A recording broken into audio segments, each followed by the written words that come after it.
જિલ્લાના ધોરાજીના પાટણ વાવના રુદ્રા પૈથાણીએ દેશનું ગૌરવ વધાર્યું છે। આંતરરાષ્ટ્રીય બાયોલોજી ઓલિમ્પિયાડમાં ગોલ્ડ મેડલ જીતી સમગ્ર રાષ્ટ્રનું ગૌરવ વધાર્યું છે। 20 થી 27 જુલાઈ દરમિયાન ફિલિપાઇન્સમાં ક્વિઝોન સિટી ખાતે 36મી આંતરરાષ્ટ્રીય બાયોલોજી ઓલિમ્પિયાડમાં ભાગ લીધો હતો। 23માં ઇન્ટરનેશનલ જુનિયર સાયન્સ ઓલિમ્પિયાડમાં હું ગોલ્ડ મેડલ જીતો હતો અને તેના પછી 2024માં ઇન્ટરનેશનલ અર્થ સાયન્સ ઓલિમ્પિયાડમાં પણ હું ગોલ્ડ જીતેલો હતો અને આ વર્ષે બાયોલોજી ઓલિમ્પિયાડમાં ગોલ્ડ જીતી અને મારી હેટ્રિક પૂરી થાય છે।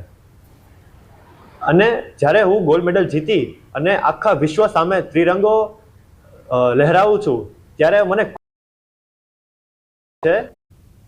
जम्मू काश्मीरना मुख्यमंत्री उमर अब्दुल्ला अमदावाद साबरमती आश्रमनी मुलाकाते अने महात्मा गांधीने नमन करी श्रद्धांजलि अर्पण करी।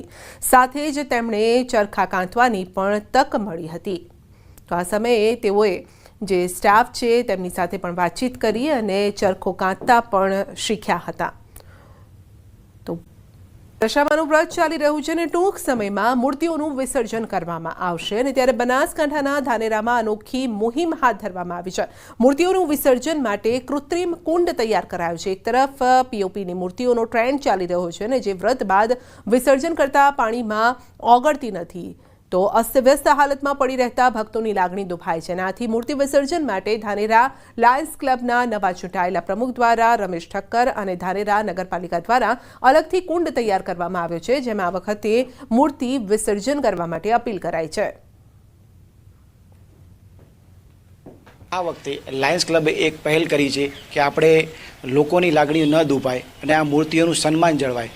તો એ સન્માન સાથે જે પીઓપીની મૂર્તિઓ જે માતાઓ અને બહેનો લઈને આવશે એના માટે અમે અહીંયા કને કૃત્રિમ કુંડની વ્યવસ્થા કરીએ છીએ।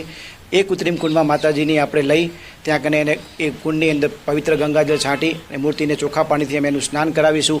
ત્યારબાદ આ બધી મૂર્તિઓને આપણે એક જગ્યાએ એકત્રિત કરી એને વિધિપૂર્વક આપણે એને વિસર્જન કરાવીશું। જે આયોજન કરેલું છે કે મૂર્તિ પીઓપીની મૂર્તિ અમને આપો, એ મૂર્તિ કુંભ જે કુંડ બનાવેલો છે એ કુંડમાં આ લોકો પધરાવાના છે।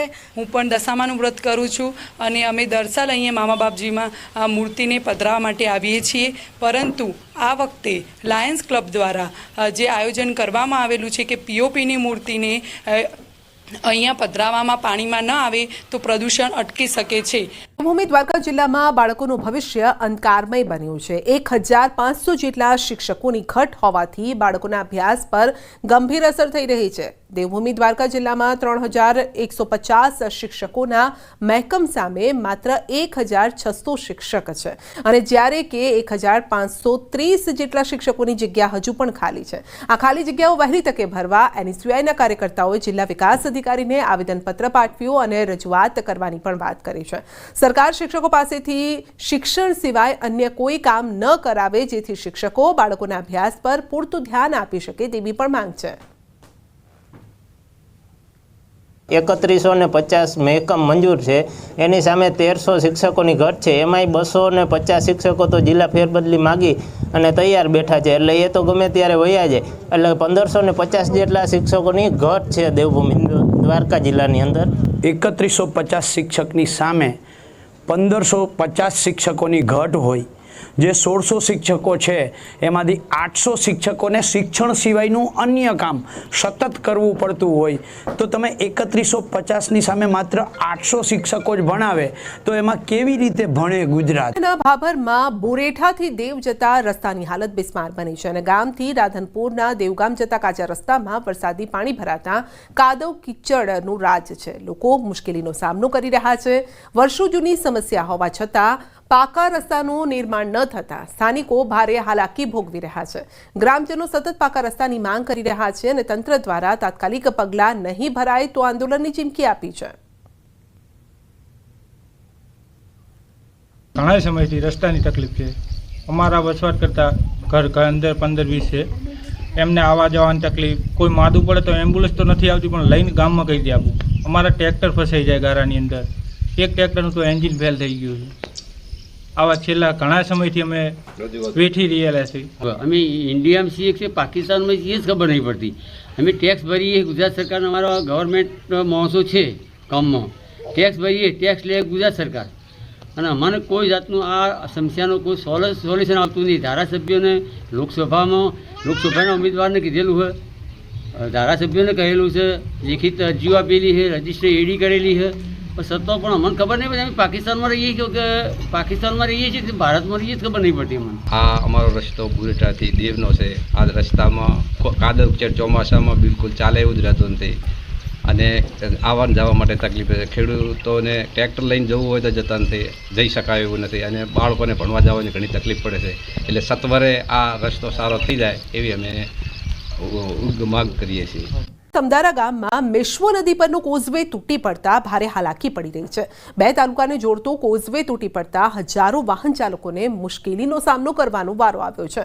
ત્યારે સ્થાનિકો તો એવો આરોપ લગાવી રહ્યા છે કે કોઝવે પરથી બેરોકટોક માટી ખનનના ડમ્પર ચાલતા હોવાથી કોઝવે જર્જરિત થઈ ગયો છે અને જેની તંત્રને રજૂઆત કરી હોવા છતાં પણ કોઈ જ કાર્યવાહી નથી કરાઈ. આ 500 માણસ છે ને આવન જાય નોકરીવાળા એ બધા ઘેર બેસી ગયા, બરાબર. અત્યારે એમને જાય તો જવાય નહીં ને નવાય નહીં. આ પરિસ્થિતિમાં બાઇક લઈને નીકળે જ નહીં ને. આ મેશ્વો નદી પર જે બ્રિજ છે એ બહુ નાનો હોવાથી આજુબાજુના ગામડાવાળાને આવવા જવાની બહુ તકલીફ પડે છે. પ્લસ અમારા ગામનો સીમાડો નદીની પેલી બાજુ આવે છે એટલે આવવા જવામાં ભેંસો અને માણસોને બહુ તકલીફ પડે છે. જ્યારે નદીમાં પાણી આવે ત્યારે ઘણીવાર નદીમાં પાણી આવવાથી ભેંસોનું પણ મૃત્યુ થાય છે અને આવતા વર્ષે મારી ખુદની 2 ભેંસો મરી ગઈ હતી. સાદરા ભવાનપુરા ડુબાવ કોઝવે છે જે દર વર્ષે ચોમાસામાં ભારે વરસાદના લીધે ડુબાવમાં જાય છે. આ વખતે પણ જે વધારે વરસાદ થયો એના લીધે નદીમાં વધારે પડતા પાણીના પ્રવાહના લીધે સદર કોઝવે પરથી પાણી જતાં એ થોડો એપ્રોચનો ભાગ થોડો બેસી ગયો છે. એનો વરસાદ ઓછો થયાથી અને તાત્કાલિક સમારકામ કરી અને નાના વાહનો માટે ખુલ્લો કરવામાં આવશે. બનાસકાંઠાના શિહોરીમાં ખેડૂતોનું મહા આંદોલન. એક્સપ્રેસ હાઈવેના અસરગ્રસ્તોનું આંદોલન છે. ખેડૂતોને પૂરતું વળતર આપવા માટે માંગ કરાઈ છે. દુગાવાડા હનુમાન મંદિરે ખેડૂતો એકત્રિત થયા. શિહોરી મામલતદારને આવેદનપત્ર પણ આપવામાં આવશે.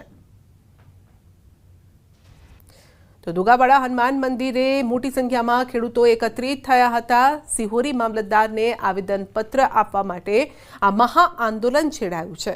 તો ખેડૂતો મહા આંદોલનના માર્ગે છે. વળતરને લઈને મામલો હજુ ગૂંચમાં છે.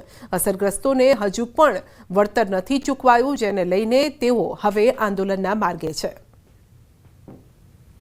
ભવનાથ મંદિરમાં આજથી વહીવટદારનું શાસન આવ્યું છે. પ્રાંત અધિકારી ચરણસિંહ ગોહિલે ભવનાથ મહાદેવ મંદિરમાં દર્શન કરી ચાર્જ સંભાળ્યો. પવિત્ર શ્રાવણ માસ ચાલુ હોય છે અને ત્યારે ભાવિકોની સુવિધાને પ્રાથમિકતા અપાશે. મંદિર પરિસરમાં સ્વચ્છતાને પ્રાધાન્ય આપી સમગ્ર મંદિર પરિસરમાં સફાઈ કરાવાઈ છે. તો વહીવટીતંત્ર દ્વારા સાંજે મહાઆરતીનું આયોજન અને મહાઆરતી બાદ ઇન્વેન્ટરીની પ્રક્રિયા હાથ ધરાશે. પ્રાંત અધિકારી ચરણસિંહ ગોહિલ એ સમગ્ર મંદિર પરિસરમાં નિરીક્ષણ કરી જરૂરી સૂચનાઓ આપી. મંદિરમાં આજે સાંજે જે વહીવટદાર પ્રશાસન છે એમના દ્વારા સાંજે એક મહાઆરતીનું આયોજન અમે કર્યું છે. આજે મહાદેવની વિધિસર આરતી સાથે મંદિરનો જે વહીવટ છે એ અમે સંભાળીશું. તમામ જે મિલકતો છે એની એક ઇન્વેન્ટરી બનાવવામાં આવશે. ખરીદતા પહેલા સાવધાન. ફરી એકવાર નકલી શેમ્પૂનો મોટો જથ્થો મળી આવ્યો છે. કામરેજના નવા ગામ ખાતે આવેલ ઇન્ડસ્ટ્રીયલ યુનિટમાંથી નકલી શેમ્પૂનો મોટો જથ્થો ઝડપાયો છે. હલકી ગુણવત્તાવાળું શેમ્પૂ બનાવી અને બોટલમાં પેક કરી બ્રાન્ડેડ શેમ્પૂના સ્ટીકર લગાવી નકલી પ્રોડક્ટ તરીકે વેચાણ થતું હતું. કંપનીના અધિકારી અને કામરેજ પોલીસના સંયુક્ત દરોડામાં આ ગેરકાયદેસર ધંધો પકડાયો છે. નકલી શેમ્પૂ ઓનલાઈન પણ વેચવામાં આવતું હતું અને રિજેક્ટ થતો જથ્થો નવા ગામમાં સંગ્રહિત કરાયો હતો. આ મામલે એક શખ્સની ધરપકડ કરી અને ₹49 લાખનો મુદ્દામાલ કબજે કરાયો છે. હાલ પોલીસે આ અંગે વધુ તપાસ હાથ ધરી છે. શેમ્પૂના નીચેના ભાગે જે ઓરિજિનલ કંપનીનો ઉપસેલો સિમ્બોલ હોય તેની ગેરહાજરી જણાઈ આવેલ તથા PNG કંપનીનો કોઈપણ પ્રકારનો બેચ નંબર કે મેન્યુફેક્ચરિંગ ડેટ પણ લખેલ હોવાનું જણાઈ આવેલ ન હતું, જેથી કરીને આ પ્રોડક્ટ ડુપ્લિકેટ હોવાનું અને સદર આરોપી વિરુદ્ધમાં કોપીરાઇટ તથા BNSSની અલગ અલગ સેક્શન અંતર્ગત ગુનો દાખલ કરી આગળની કાર્યવાહી ચાલુમાં છે. ગ્રુપ અને ફેક વેબસાઇટ સાયબર ઠગોએ કરી છે ઠગાઈ. અલગ અલગ 18 બેંક ખાતામાં રૂપિયા ટ્રાન્સફર કરાવ્યા. ઇન્વેસ્ટમેન્ટ વિના 15 મિનિટમાં 800 થી 1000 કમાવાની લાલચ આપી અને જેમાં 19.44 લાખ ગુમાવ્યા છે. વેબસાઇટના ડેશબોર્ડ પર મેસેજ દર્શાવી તેમની આવક બતાવી, જે રૂપિયા પરત ન મળતા યુવકને છેતરાયા હોવાની જાણ થઈ અને યુવાને 14 દિવસમાં 19 લાખ ગુમાવ્યા છે. યુવકે દાહોદ સાયબર ક્રાઇમ પોલીસ સ્ટેશનમાં ફરિયાદ નોંધાવી. અમદાવાદના પ્રેરણા તીર્થ દેરાસર નજીક અકસ્માત સર્જાયો. કાર ચાલકને ડિવાઈડર ન દેખાતા કાર પલટી ખાઈ ગઈ હતી. સમગ્ર ઘટના સીસીટીવીમાં કેદ થઈ છે. ડિવાઈડરની ડિઝાઇન યોગ્ય ન હોવાથી અકસ્માત થઈ રહ્યા છે અને દરરોજ 4 થી વધુ અકસ્માત અહીં થઈ રહ્યા છે. સ્થાનિકોનું કહેવું છે કે આ ડિવાઈડરની જે ડિઝાઇન છે તે યોગ્ય નથી. ડિવાઈડર પાસે ઝાડના કારણે યુ શેપમાં ડિવાઈડર બનાવવામાં આવ્યું છે અને ડિવાઈડર પાસે કોઈ બમ્પ કે કલર કરીને સાઇન બોર્ડ પણ નથી મૂકવામાં આવ્યું, જેના કારણે આ અકસ્માત આ રીતે સર્જાઈ રહ્યા છે. તો પ્રેરણા તીર્થ દેરાસર નજીક અકસ્માત સર્જાયો હતો અને જે રીતે આપ દ્રશ્યોમાં પણ જોઈ શકો છો કે જેવી જ કાર ટર્ન થવા જાય છે તેવી જ ઊંધી પડી જાય છે. પાછળથી પણ કેટલાક વાહનો આવી રહ્યા છે, પરંતુ મુખ્ય સમસ્યા અહીં ડિવાઈડરને લઈને થઈ રહી છે.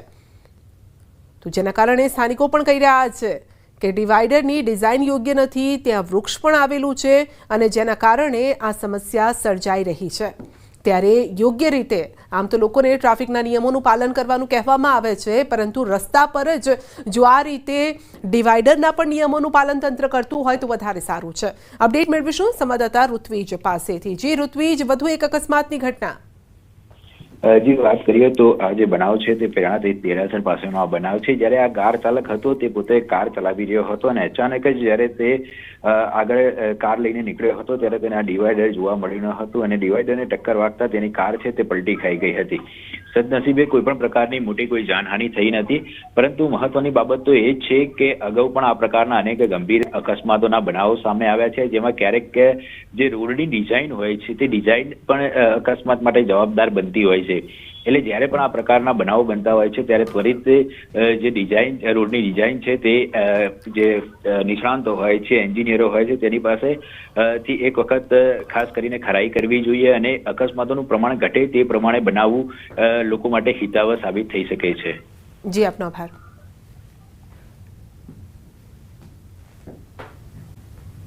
નર્મદા ડેમમાંથી પાણી છોડાતા વડોદરાના તીર્થ ક્ષેત્ર ચાંદોદ ખાતેથી પસાર થતી નર્મદા નદીનું જળસ્તર વધ્યું છે. તીર્થ ક્ષેત્ર ચાંદોદ ખાતે નર્મદા નદી સિઝનમાં પ્રથમ વખત 2 કાંઠે વહેતી થઈ છે. પ્રસિદ્ધ મલ્હાર રાવ ઘાટના 108 પગથિયા પૈકી 58 પગથિયા પાણીમાં જળમગ્ન થયા છે. ઉપરવાસમાં વ્યાપક વરસાદ છે. વરસાદ થતાં મધ્યપ્રદેશના ઓમકારેશ્વર ડેમમાંથી સરદાર સરોવર બંધમાં પાણી છોડાયું છે. નર્મદા બંધમાંથી ગતરોજ 1.37 લાખ ક્યુસેક પાણી છોડાયું હતું અને જેમાં આજે વધારો કરી ક્રમશઃ 2.50 લાખ ક્યુસેક પાણી છોડાયું છે. છોડાયેલા પાણીના પરિણામે તીર્થ ક્ષેત્ર ચાંદોદ ખાતે નર્મદા નદીનું જળસ્તર હજુ પણ વધવાની શક્યતા છે. કાંઠા કિનારાના કરનાળી, ચાંદોદ, નંદેરિયા, ભીમપુરા જેવા ગામોને એલર્ટ કરાયા છે. નદી કિનારે અવરજવર નહીં કરવા તંત્રે ખાસ સૂચના આપી છે. કાંઠા કિનારાના ગામો માટે જીવાદોરી સમાન નર્મદા નદી ચાંદોદ ખાતે સિઝનમાં પ્રથમવાર 2 કાંઠે વહેતી થઈ છે. તો પંથકવાસીઓમાં પણ આનંદ છે. ડેમના 15 દરવાજા ખોલાયા છે.